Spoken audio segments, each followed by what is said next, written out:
Welcome to American Accent Training. This book and CD set is designed to get you started on your American accent. Exercise 213, Practicing Liaisons. Back up the CD to the last paragraph just read and repeat again. This time, however, read from the paragraph below. The intonation is marked for you in boldface. Use your rubber band on every stressed word. Hello, my name is Zan. I'm taking American accent training. There's a lot to learn, but I hope to make it as enjoyable as possible. I should pick up on the American intonation pattern pretty easily, although the only way to get it is to practice all of the time. I use the up and down or peaks and valleys intonation more than I used to. I've been paying attention to pitch, too. It's like walking down a staircase. I've been talking to a lot of Americans lately, and they tell me that I'm easier to understand. Anyway, I could go on, but the important thing is to listen well and sound good. Well, what do you think? Do I? Exercise 214, Additional Liaison Practice. Use these techniques on texts of your own and in conversation. 1. Take some written material and mark the intonation, then the word groups, and finally the liaisons. 2. Practice saying it out loud. 3. Record yourself and listen back.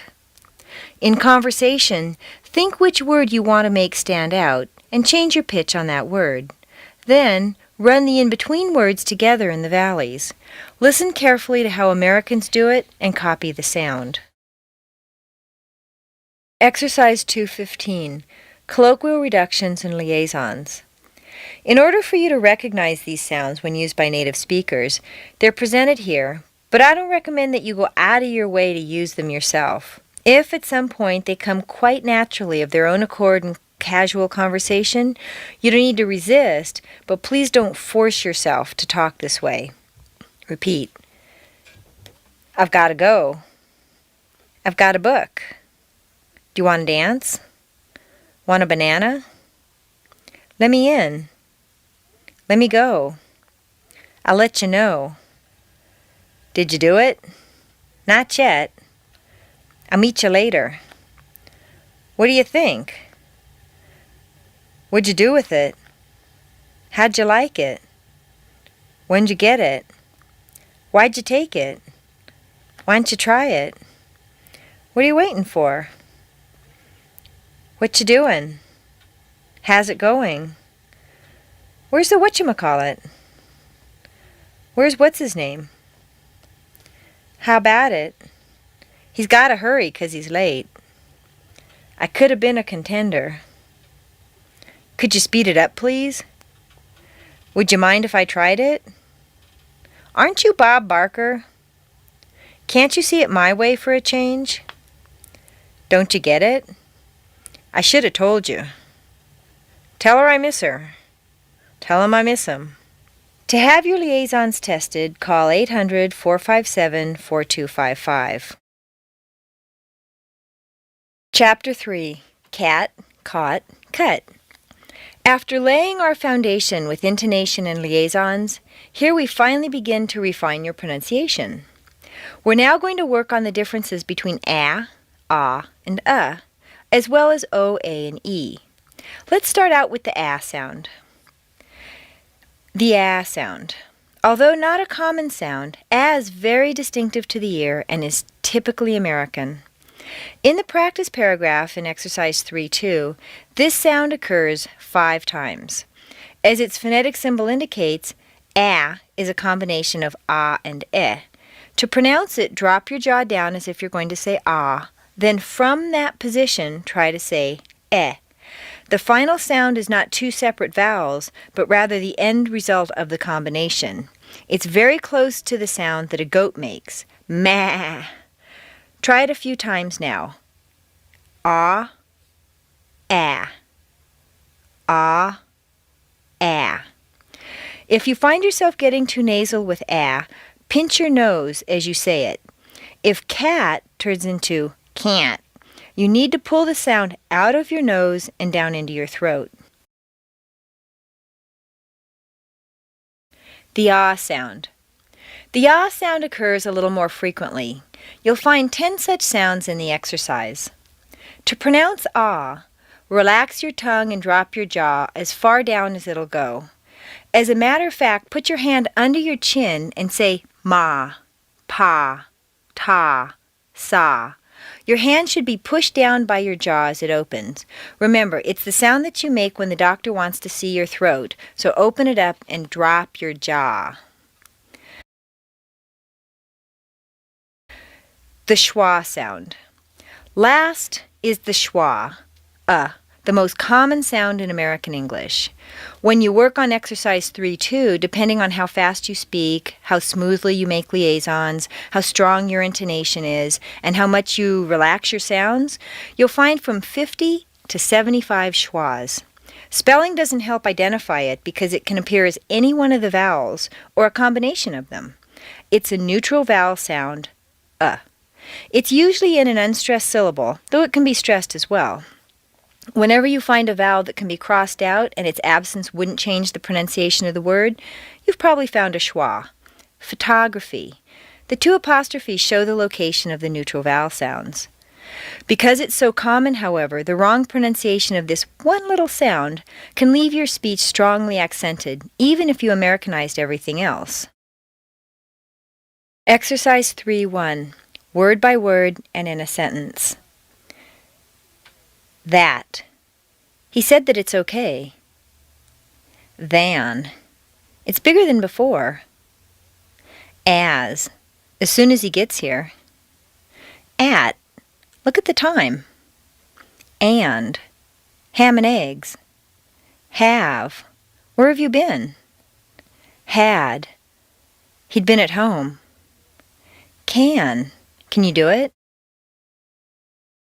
Exercise 3.2. Finding a, ah, and sounds. There are 5 a, 10 ah, and 75 sounds in the following paragraph. Underscore them in pen or pencil. The first one of each sound is marked for you. Exercise 3.3. Vowel sound differentiation. Here, we'll read down from 1 to 24, then we'll read across. Give the A sound a clear double sound, A. Also, the O is a longer sound than you might be expecting. Add the full oo sound after each O.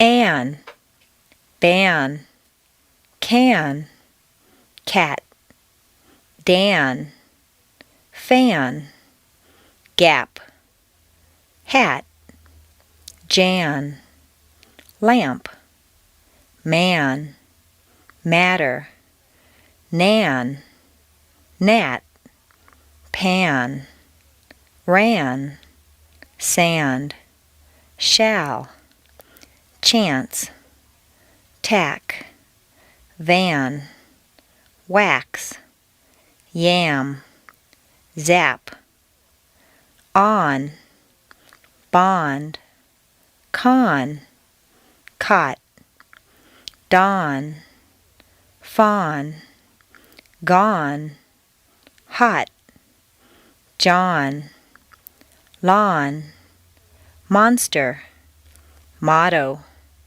non, not, pawn, ron, son, Sean, chalk, talk, Vaughn, want, yawn, czar, bun,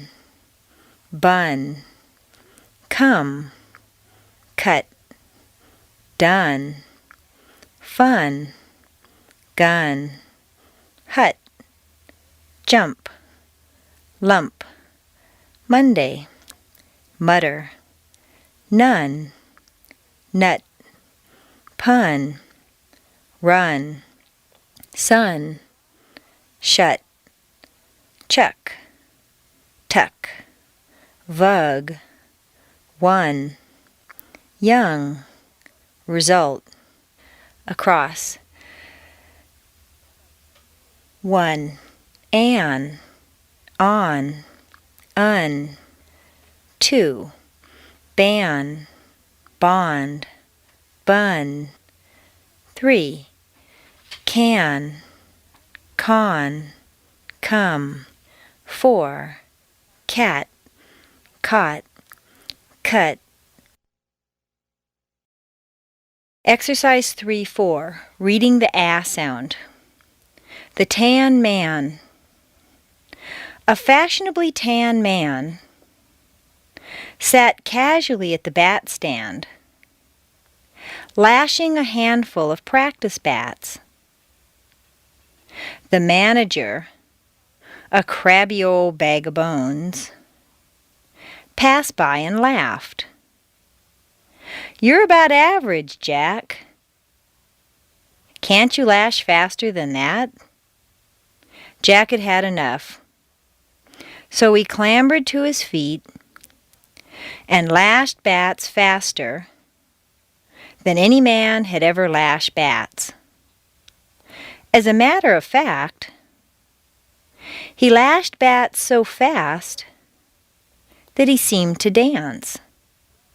The manager was aghast. "Jack, you're a master bat lasher," he gasped. Satisfied at last, Jack sat back and never lashed another bat. Exercise 3-5, reading the ah sound. A lot of long hot walks in the garden. John was not sorry when the boss called off the walks in the garden. Obviously to him, it was awfully hot and the walks were far too long.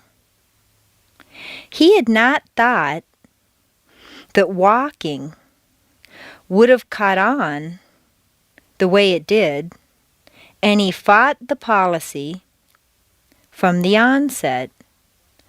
At first, he thought he could talk it over at the law office and have it quashed. But a small obstacle halted that thought. The top lawyers always bought coffee at the shop across the lawn, and they didn't want to stop on John's account. John's problem was not office politics, but office policy. He resolved the problem by bombing the garden. Pause the CD and read a lot of long hot walks in the garden aloud. Exercise 3-6, reading the sound. When you read the following schwa paragraph, try clenching your teeth the first time. It won't sound completely natural, but it will get rid of all the excess lip and jaw movement and force your tongue to work harder than usual. Remember that in speaking American English, we don't move our lips much, and we talk through our teeth from far back in our throats. I'm going to read with my teeth clenched together, and you follow along, holding your teeth together. What must the sun above wonder about? Some pundits proposed that the sun wonders unnecessarily about sundry and assorted conundrums. One cannot but speculate what can come of their proposal. It wasn't enough to trouble us, but it was done so underhandedly that hundreds of sun lovers rushed to the defense of their beloved son. None of this was relevant on Monday, however, when the sun burned up the entire country. Pause the CD and read What Must the Sun Above Wonder About twice. Try it once with your teeth clenched the first time and normally the second time. Chapter 4. The American T. The American T is influenced very strongly by intonation and its position in a word or phrase. At the top of a staircase, T is pronounced T as in Ted or Italian. A T in the middle of a staircase is pronounced as D, Betty, Italy. Whereas a T at the bottom of a staircase isn't pronounced at all, hot. Look at Italian and Italy in the examples below. The tal of Italian is at the top of the staircase and is strong, Italian. The d of Italy is in the middle and is weak, Italy. Exercise 4-1. Stressed and unstressed T. Repeat after me. Italian, Italy. Attack, attic. Atomic, atom. Photography, photograph. Exercise 4-2. Betty bought a bit of better butter. In the sentence, Betty bought a bit of better butter, all of the T's are in weak positions, so they all sound like soft D's. Repeat the sentence slowly, word by word. Betty, botta, bitta, better, butter. Feel the tip of your tongue flick across that area behind your top teeth. Think of the music of a cello again when you say, Betty bought a bit of better butter. Repeat. Betty bought a bit of better butter. But, said she, this butter's bitter. If I put it in my batter, it'll make my batter bitter. Exercise 4-3. Rule 1. Top of the staircase. When a T is at the top of a staircase in a stressed position, it should be a clear, popped sound. 1. In the beginning of a word, T is T. Ted took 10 tomatoes. 2. With a stressed T and STT, STR, CT, and LT, and sometimes NT combinations, T is T. He was content with the contract. 3. T replaces D in the past tense after an unvoiced consonant sound. F, k, p, s, ch, sh, f, except T. T. Laughed, picked, hoped, raced, watched, washed, unearthed. D. Halved, rigged, nabbed, raised, judged, garaged, smoothed. Exceptions: wicked, naked, crooked, etc.